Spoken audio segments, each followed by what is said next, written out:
What was the first record you bought with your own money? I don't know, because no, my older brother, I have two older brothers. They got me into metal. Oh. So they were, 4 and 5 years older than me. So they were bringing home Ted Nugent, Double Live Gonzo, Judas Priest, Unleashed in the East, Aerosmith Rocks, Toys in the Attic, AC/DC Powerage.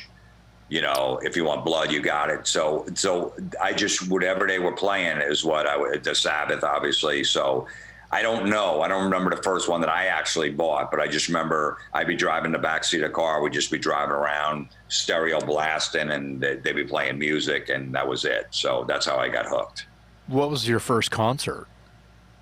It was Ted Nugent, Aerosmith, Mahogany Rush, and maybe Journey at opening a Giant Stadium in like 1978 in New Jersey.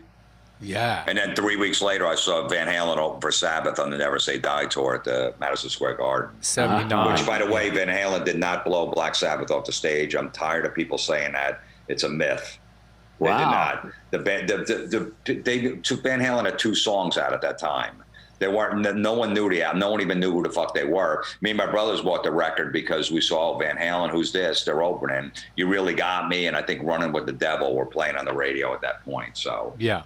They had like 30 minutes up top. They weren't blowing Sabbath off the stage. Spoken by a true Black Sabbath fan. I even asked Naomi that on the show. I said, "You remember that tour? Do you remember?" He goes, "No, I don't remember." I go, "Really? You don't remember people walking out?" He goes, "No, it didn't happen." I go, "Yeah, I know. I was there too." It didn't. Yeah. But it's a myth that they were the young and upcoming band, and Sabbath was on its last legs at the time. That they were running around, Eddie Van Halen, David Lee Roth, that they blew them off the stage. People didn't know Van Halen. They knew a couple songs. Maybe they heard 1 or 2 on the radio. That's it. So it didn't happen. And I love Van Halen. They're one of my favorite bands of all time, but they did not blow them off the stage. So yeah, you don't remember. Yeah, you don't remember them actually having a better set than Black Sabbath. They did not, because they played like 30 minutes. And, the headline bands used to always fuck with the opener sound, so they never sounded great, too, which is a dick move. So they didn't sound that great, and they had a little part of the stage, the opening band, because Sabbath had a big part of the stage, and nobody knew. If that was a year later after First Van Halen was released and everybody knew it and already sold 4 million copies, then I could see, wow.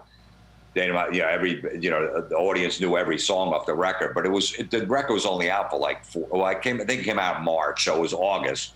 But they were only on their second single. That album didn't just catch fire right off the bat. The first Van Halen, it took a while. Yeah. So wow, there you have it. It was I'm so mad about that. I was tell. there. Yeah, because I'm a Sabbath fan. I'm fucking Ozzy Sabbath fan. It's my favorite kind band of like of all time. Van Halen 1 sounds like it's kind of like an Appetite story. It was around for a couple of years. Exactly. Yeah, they would play Welcome to the Jungle at MTV only after like midnight because they thought it didn't fit the format. Yeah, I remember. I remember GNR thinking like, "Oh man, this is like my secret. This is like awesome. This is like something I can relate to." And I wake up the next morning and like soccer moms are into it. Yeah, I know, because when Sweet Child of Mine, they did the video for that. That's when it turned. Yeah. But Welcome to the Jungle was out for like 7 months, the video. Yeah. Right. And they wouldn't play it during the day. They'd play it like 2 a.m. Yeah. Well, the cool thing about that is it was kind of like people didn't know how to take it because it wasn't just a Motley Crue fan that would understand that. It was also like someone who liked Iggy Pop or, a little bit of punk rock, and they understood the dirty side of Aerosmith or Hanoi Rocks or AC/DC meets like a Motorhead energy or something, Mm-hmm. like Jungle. Pretty cool. Yeah.